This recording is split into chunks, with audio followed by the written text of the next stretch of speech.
Hello, everyone, and welcome back to Mr. English Channel. I'm Emily, and as always, I'm here with my wonderful friend, Paul. Hi, Emily. Hi, everyone.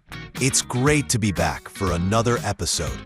I'm excited about our topic today. Me too, Paul. Today, we're going to talk about something that might sound a little bit scary at first, especially for English learners. We're calling it How to Talk First, Think Later. That does sound a bit backwards, doesn't it? Usually we're told to think before we speak. Exactly. But in the context of learning English, sometimes flipping that around can be really helpful. Before we dive in, though, if you're enjoying our podcast and finding it useful, please take a moment to subscribe to our channel, share this episode with your friends who are also learning English, and give us a thumbs up. It really helps us to keep creating these lessons for you. Absolutely. Your support means the world to us. So, Emily, talk first, think later. How does that work for learning a new language? It sounds a bit risky. It might seem risky, Paul, but it's all about building confidence and fluency. When we're learning, we often get stuck trying to find the perfect words or construct the perfect sentence in our heads before we even open our mouths. This can lead to a lot of hesitation and missed opportunities to practice speaking. I can definitely relate to that. I remember when I was first learning English, I would spend so much time trying to translate everything in my head that by the time I was ready to speak, the conversation had already moved on. Exactly. And that's where the talk first, think later approach comes in. It's about giving yourself permission to speak, even if you're not completely sure about the grammar or vocabulary. The goal is to get comfortable with the act of speaking itself. So it's more about practicing the flow of conversation rather than focusing on perfect accuracy from the very beginning. Precisely. Think of it like learning to ride a bike. You can read all the books you want about how to balance and pedal, but the real learning happens when you actually get on the bike and start pedaling, even if you wobble a bit at first. You might fall, but you'll learn from it and eventually get better. That's a great analogy, Emily. So how can our listeners start to implement this talk first, think later idea in their English learning journey? Well, one of the first things is to lower your expectations for perfection. It's okay to make mistakes. In fact, mistakes are a natural and important part of the learning process. Every time you make a mistake and someone corrects you, you learn something new. That's so true. I think a lot of learners are afraid of making mistakes because they feel embarrassed. But really, native speakers are usually very understanding and appreciate the effort you're making to communicate in English. Absolutely. Most people are patient and will even help you find the right words if you're struggling. So try to reframe mistakes not as failures, but as learning opportunities. Okay, so step 1. Don't be afraid to make mistakes. What's another way to talk first, think later? Another great way is to participate in simple conversations, even if you only know a few words or phrases. Don't wait until you feel completely fluent to start speaking. Start now. You can practice with language exchange partners, online tutors, or even just by talking to yourself in English. Talking to yourself? That sounds a bit strange. It might feel strange at first, but it's actually a really effective way to practice speaking without the pressure of someone else listening. You can describe what you're doing, what you're thinking, or even just narrate your day in English. It helps you get used to forming sentences and using the vocabulary you know. That's a good tip. So even if you're just making simple sentences like, I am eating breakfast or the sun is shining, it's still helpful practice. Exactly. Every little bit of speaking practice helps. Another thing you can do is to focus on getting your main point across rather than worrying about every single grammatical detail. If someone understands the general idea of what you're trying to say, that's a success. You can always refine your grammar later. So it's about prioritizing communication over perfection, especially in the beginning. Yes, exactly. Think about it. When you're having a conversation in your native language, do you always use perfect grammar? Probably not. We often use slang, incomplete sentences, and we might even make grammatical errors. The most important thing is that we understand each other. That makes a lot of sense. So, when you're speaking English, it's okay to not be perfectly grammatically correct as long as you can communicate your message. Absolutely. And the more you practice speaking, even with mistakes, the more comfortable and confident you'll become. Your fluency will improve naturally over time. What about when you don't know a specific word? What should you do then? That's a great question, Paul. When you don't know a word, don't let it stop you from speaking. Try to use other words you know to describe what you mean.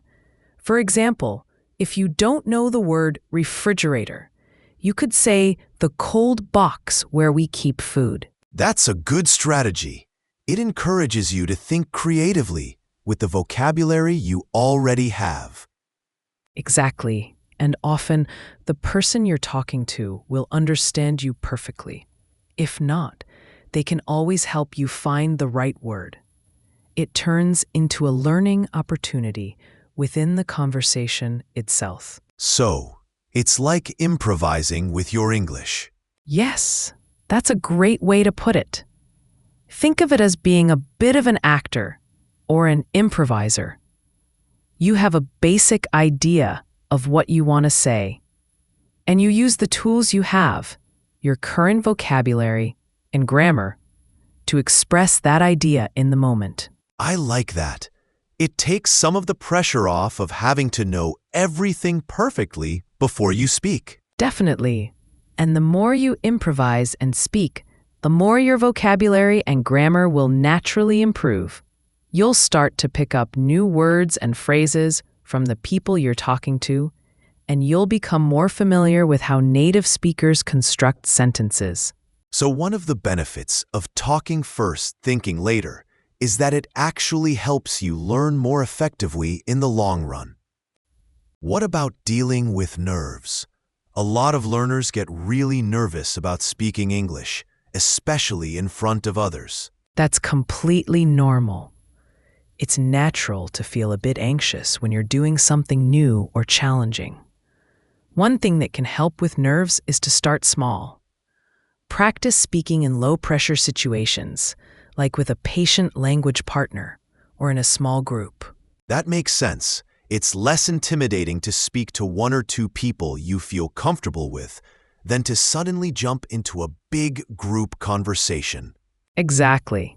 And as you gain more confidence in those smaller settings, you can gradually start to challenge yourself with more demanding situations.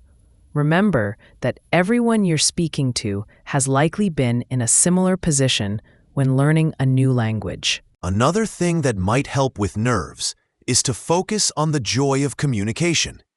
Instead of worrying about making mistakes, try to focus on the excitement of being able to connect with someone from a different culture or share your thoughts and ideas in a new language. That's a wonderful point, Paul. Language is all about connection. When you focus on that aspect, the fear of making mistakes can seem less important. The goal is to understand and be understood. So to summarize so far, talking first, thinking later means giving yourself permission to speak, even if you're not perfect. Focusing on communication over perfect grammar. Using the vocabulary you know to express yourself, and starting small to build confidence. Exactly. And remember that consistency is key. The more you practice speaking, the more natural and comfortable it will become. Even short bursts of conversation every day can make a big difference over time. What about listening? How does talking first, thinking later relate to improving your listening skills? That's a great connection, Paul. When you're actively participating in conversations, you're also getting valuable listening practice. You're learning to understand different accents, speaking speeds, and ways of expressing ideas. And often, the need to respond quickly encourages you to focus more intently on what the other person is saying. So it's a two-way street. By speaking more, you're also improving your ability to listen and understand. Absolutely. The more you immerse yourself in the language through conversation, the more your overall fluency will improve. It's like a positive feedback loop. This is all really encouraging, Emily. I think a lot of our listeners might feel relieved to know that they don't have to be perfect to start speaking English. That's my hope. Learning a language is a journey, and it's okay to stumble along the way. The most important thing is to keep moving forward and to not be afraid to use your voice. So, if someone is feeling hesitant about speaking English, what's one small thing they can do today to start practicing the talk first, think later approach? I would suggest finding a language exchange partner or an online tutor and scheduling a short conversation. Even just 15 to 20 minutes of speaking practice can be a great way to build confidence and get used to expressing yourself in English. There are many platforms and apps that can connect you with native speakers who are also learning your language. That's a great practical tip. And remember, everyone on those platforms is there for the same reason, to practice and improve their language skills. So there's no need to feel intimidated. Exactly. And don't be afraid to tell your conversation partner that you're trying to practice speaking more fluently and that you might make mistakes. Most people will be very supportive and understanding. So the key takeaway is to just start talking. Don't wait for the perfect moment or for the perfect vocabulary to magically appear in your head. Just open your mouth and start speaking, even if it's just a few simple sentences. That's it in a nutshell, Paul. Talk first, think later is about embracing the imperfections of the learning process and focusing on the act of communication. The more you speak, the more confident and fluent you will become. This has been a really helpful discussion, Emily. I think a lot of our listeners will find this advice encouraging. I hope so too, Paul. Remember, learning English should be an enjoyable experience. Don't let the fear of making mistakes hold you back from practicing and improving. And on that note, we're coming to the end of another episode of Mr. English Channel. Emily, thank you so much for sharing these valuable insights. My pleasure, Paul. And thank you to all of our wonderful listeners for tuning in. Before we go, just a quick reminder to please subscribe to our channel if you haven't already, share this episode with anyone you think might find it helpful, and leave us a comment below. We'd love to hear your thoughts on this topic and any experiences you've had with speaking English. Yes, we really appreciate your engagement. Let us know if you've ever tried the talk first, think later approach, or if you're planning to give it a go. We're always happy to hear from you. Thanks again for listening, everyone. Bye for now, and happy learning! See you next time.